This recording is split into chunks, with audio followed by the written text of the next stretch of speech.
Welcome to the SchiffGold Friday Gold Wrap, your overview of this week's precious metals news. It's Friday, November 3rd.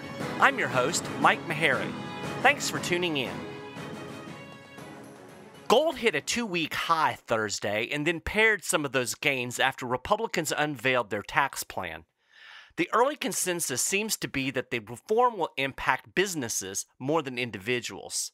The GOP plan includes a permanent tax cut to the corporate tax rate down to 20% from 35%. Analysis I've seen indicates that the plan will reduce revenues by something in the neighborhood of $1.5 trillion over the next decade. That may be overstated, but these tax cuts will certainly increase the already enormous federal deficit absent spending cuts. And spending cuts don't seem to be in the offering. Spiraling debt levels will likely slow economic growth, minimizing the benefits of this so-called tax reform. As I record this, gold is trading at $1277.50, silver is at $17.19, and the silver-gold ratio stands at 74.5. President Trump said he was going to drain the swamp, but it appears the drain might be clogged. Jerome Powell was the ultimate status quo pick to head the Federal Reserve. As Tho Bishop at the Mises Institute put it, this means Trump will ensure that, while the stationery at the Eccles building will change, the monetary policy guiding it likely will not.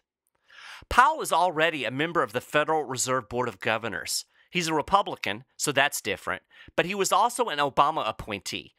That's not so different. The D.C. establishment praised Trump for making a grown-up decision.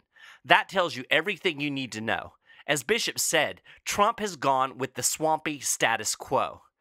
Quote, the fact that in naming Powell, Trump is picking an Obama-appointed Fed governor for his most important nominations is itself quite fitting. While we have long known that bad monetary policy is bipartisan, Powell's nomination serves as a particularly useful illustration of how little has changed in Washington since the Bush administration. Peter Schiff said pretty much the same thing in his most recent podcast. He said Trump could have just left Yellen in place. It basically wouldn't have been any different. He pointed out that Powell has pretty much voted in lockstep with Janet Yellen the entire time she has chaired the Fed. The only real difference between the two is party affiliation. More troubling is the fact that Powell exhibits many of the characteristics Trump criticized Yellen for during the presidential campaign. Candidate Trump accused the Fed chair of being political, of taking actions meant to make Obama and Hillary Clinton look good, and of blowing up a big, fat, ugly bubble.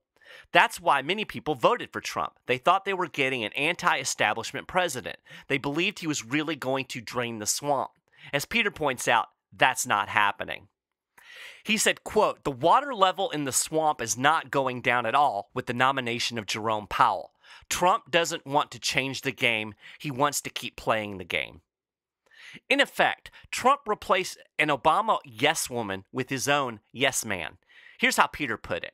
Quote, he wanted somebody who would be as political for him as Janet Yellen was for Obama, so he went with Jerome Powell, an insider, a yes man, somebody who is going to fancy himself a member of the Trump team and who will do whatever Trump wants to try to put a Band-Aid on this economy to get him reelected. He's going to be political. He's going to keep interest rates artificially low. If the stock market starts to tank, don't worry, because now the Fed has got Trump's back. The bottom line is the new boss is pretty much the same as the old boss. We can expect the same brand of interventionist monetary policy to continue into the future. Trump had an opportunity to actually change things. He had a chance to make a move that could have truly drained the swamp. He talked the talk during the campaign. Peter noted Trump even talked about the gold standard as a candidate. But President Trump isn't the same as candidate Trump. Peter said, quote, I mean, there's no gold standard when it comes to Jerome Powell. This is business as usual. Keynesian money printing, bubble blowing, QE, ZERP, all this stuff is going to continue, which means for Trump voters, the pain is going to continue. In other news, Americans are spending money, but it appears they are dipping into their savings to do it. Consumer spending jumped 1% last month. A lot of that was driven by a spike in auto sales. Analysts say this was due to people in Texas and Florida replacing vehicles destroyed by Hurricanes Harvey and Irma. Meanwhile, according to data released by the U.S. Bureau of Economic Analysis, savings last month fell to a level not seen since 2007. The 3.1% rate in September was the lowest since it dipped to 3.0% in December 2007. You probably remember what happened in late 2007. It was the beginning of the Great Recession. Demand for gold in China is surging, even as the country's gold production is falling off. According to data released by the China Gold Association, gold demand rose 15.5% through the first 3 quarters of 2017.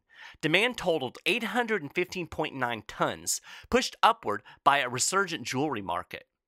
The China Gold Association chairman told South China Morning News there are good signs that jewelry demand has returned to a growth track after a sluggish 2016. The data backs him up. Gold jewelry sales increased 7.4% to 503.9 tons through the first 3 quarters of the year. That compares with a 20% slump in sales during the same period in 2016. Investment gold demand jumped even higher by percentage, surging 44.5% to 222 tons. Investors flocked to gold as the Chinese government maintained its curb on property investments and kept a tight leash on capital remittances. As demand increases, gold production is dropping off in China. Chinese mine output fell 10% through the first 3 quarters of 2017, according to the China Gold Association. Chinese gold production came in at 313 tons through Q3.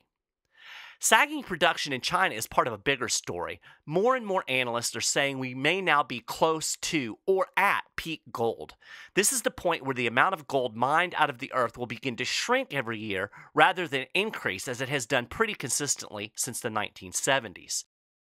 During a recent interview with the German financial newspaper Finance in Wirtschaft, the chairman of Franco-Nevada said we're seeing a significant slowdown in the discovery of large gold deposits. The big question is, how will the industry replace the massive gold mines that have produced large amounts of the yellow metal over the last 130 years or so? Production is declining, and this is going to put an enormous amount of pressure on prices down the road. If you look back to the 70s, 80s, and 90s, in every one of those decades, the industry found at least one 50-plus million ounce gold deposit, at least 10 30-plus million ounce gold deposits, and countless 5 to 10 million ounce deposits.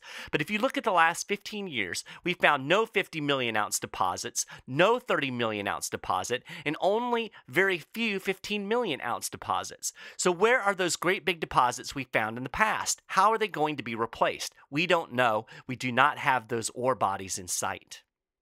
Indeed, gold production is falling off. Australian gold mine output is on track to fall by half over the next 25 years. And as I just talked about, Chinese gold production has fallen 10% through the first 3 quarters of this year.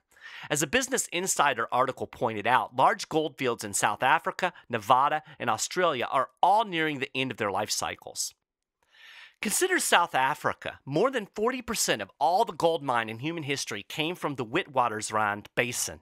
But annual gold output in South Africa has plummeted. In 1970, South African mines produced 1,000 tons of gold. Since then, production has steadily dropped. The country only produced 167.1 tons in 2016. That represents an 83% drop from the 1970 peak.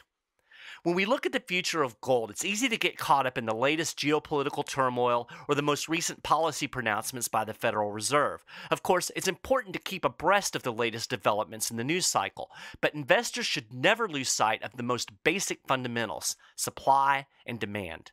The gold industry may well be entering a long-term and possibly irreversible period of less available gold. As mining companies find it more difficult to pull gold out of the earth, it will mean less gold for refiners to produce for the consumer market. Remember, gold gets its value from its scarcity. Now is a great time to invest in gold. Call 1-888-GOLD-160 and speak with a SchiffGold precious metal specialist today.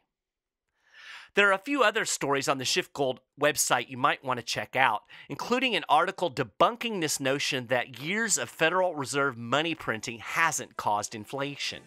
And Jim Rickards weighs in on the Bitcoin versus gold debate. Well, that's a gold wrap for this week. You can get more details on all of these stories and more, and keep up with the latest precious metals news and analysis throughout the week at SchiffGold.com/news. If you haven't done so already, subscribe to the Friday Gold Wrap podcast at iTunes. It's free. There's a link on the show notes page. Thanks for listening, and we'll talk to you again next week.